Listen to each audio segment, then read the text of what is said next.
Good day mga kababayan, special video natin for today. Magluluto na naman tayo ng galunggong. Special galunggong ating luto at siyempre dalawang potay siya. Meron tayong galunggong at tahong. So ito na, pinipirito na natin ang ating basic na luto ng galunggong. Mas masarap kasi ang tostado ng ating galunggong. Masarap kanin yan, masarap nguyain niya pag ganyan malulutong ang ating galunggong yan. At konting prito lang naman siya. Pag natostado na siya, okay na siya, luto na siya at golden brown na ang kanyang itsura. At ayan, luto na ang ating galunggong. At susunod naman natin dito ay lulutuin naman natin ang ating tahong. So nag-prepare na rin ako ng kanyang ingredient. Bawang at sibuyas naman ito, tsaka luya at isang konting dahon ng sili.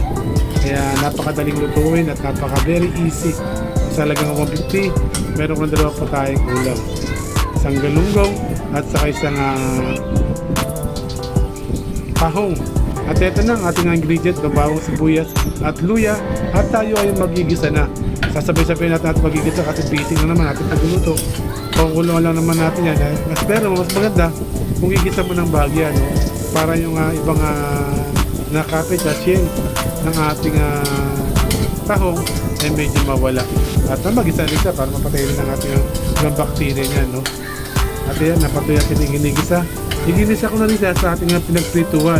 Kasi imbes na magkakahanap tayo ng asin, ayan, meron siyang asin dyan. Then yung nasunog sa tagiliran ng ating kawali, ayan ang magiging asin na niya.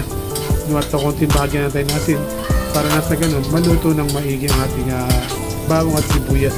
Kasayin natin sa sarili niyang mantika. Konti lang to, uli, pang bahay lang na luto, basic, pang ordinaryong bahay-bahay lang, hindi natin kailangan magmalakasan. Ito ay pang sariling recipe ko lang, no? Kung nagustuhan ninyo, mag-comment lang kayo dyan para magkaalaman tayo kung ano pa pwede nating improvement sa ating mga upload video. At ito uli, ginigisa natin siya ng maigi. 15 to 20 minutes lang ating pagluluto nito. Basic na basic lang. Makaluto ka ng dalawang patay sa halagang 150, no? 16 galunggong at 60 rin na tahong, yan, no? Kasi hindi mas maraming karamihan. Mura lang isang ating isang baso, 20 lang, kaya 60. So tatlong baso siya. Medyo marami-rami na rin siya, no? Pang sariling bahay na naman. At yan, halu-haluin natin ng maigi. Talagang maano man kami usok, no? Ramdam mo yung kanyang presensya na siya ay ginigisa na sa sarili niya ng mantika. Kaya halu-haluin natin. At yan na natin siyang maluto maigi. Hindi naman natutunaw ang asin niyan. Yung loob ang bubukayan eh. Kusang bubukayan, pag nabukayan, ayan, luto na ang ating maywagang maywagang ulam. At ito, bagyan natin hayaan natin sa kumulo, no? Hayaan natin maano yung kanya, yung init. Lagyan natin na konting sabaw ng tubig na galing sa mineral water pa yan, dalawang tasa lang para hindi masyadong malubog sa tubig. Tari naman sa lubog ng tahong, pero konti lang para kasi konti sabaw lang naman ang higop natin dyan. At para masarap ang ating kanin sa ating second, no? Yan at hayaan natin siya kumulo. Yan at kung may time kayo, subscribe lang kayo sa ating munting channel. Kung mag-comment lang kayo, kung meron kayong gusto nyo itanong, huwag lang ang mahirap na tanong at tayo ay basic na guluto lang, no? Ito ay pangbahay na luto lang, budget meal ang ating ginagawang luto. So napaka-easy, napakadaling luto, napaka-affordable, no? At ayan, kumulo na ang ating tao ngayon, nagbuka na. Yung iba, at yung iba hindi pa, no? Yan, lagyan ito ng konti lang, huwag masyadong maraming asin.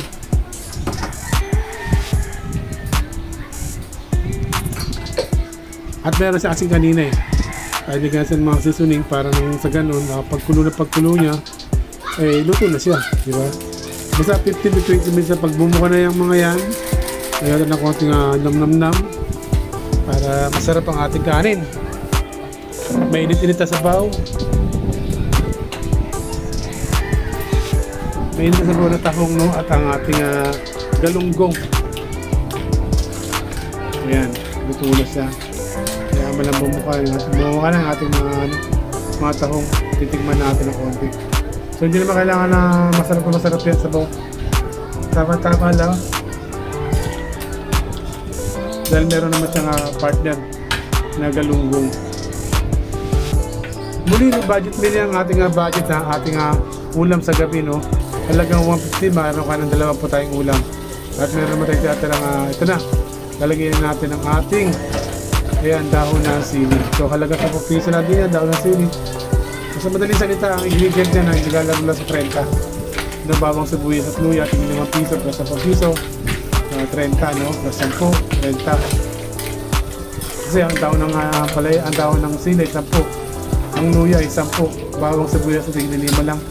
Maliit lang kasi maliit lang natin yung lulutuin. So ito naluto na natin. Ayan natin kumulo ng kumulo. At ayan, mayroon pa tayo lagay ng konti sili. Ngayon kung di ka pa subscribe sa aking munti channel, please subscribe, click the notification bell para like ang update sa ating mga ginagawang upload video. Ngayon shoutout natin ating mga kaibigan dyan kung saan daw ako makilaroon mula Luzon, Visayas at Mindanao. Shoutout sa inyo. Naway nasa mabuti kayong kalagayan. So, ang panahon natin ay sadyang napakainit sa Pilipinas. Kung kayo ay yung OFW, lagi kayo magpapasalamat sa Pong Megapal. Ano naman ang blessing na tinatanggap ninyo, magpasalamat kayo. At higit sa lahat, mag-ipon kayo, no? Huwag niyo sayangin ang taong at oras na kayo nandyan sa ibang bansa. Huwag mo ipadala lahat ang iyong salapi. Baka ang iyong pinadadalan ay nanawaldas lang, no? Mauwi lang wala ang iyong pinaghirapan. Kaya sa lahat ng OFW, mega love shoutout sa inyo. Saludo ko sa inyong pag-itimti, sa inyong temptation, no? Sa inyong walang sabang pangarap sa inyong pangarap sa inyong pamilya. Naway makamitin niya. Muli, ang inyong balingkod, Johan Shin TV, no? Updated tayo sa ating simpleng luto ng ating taho na kay ganda. Muli, God bless inyo lahat, mga babayan.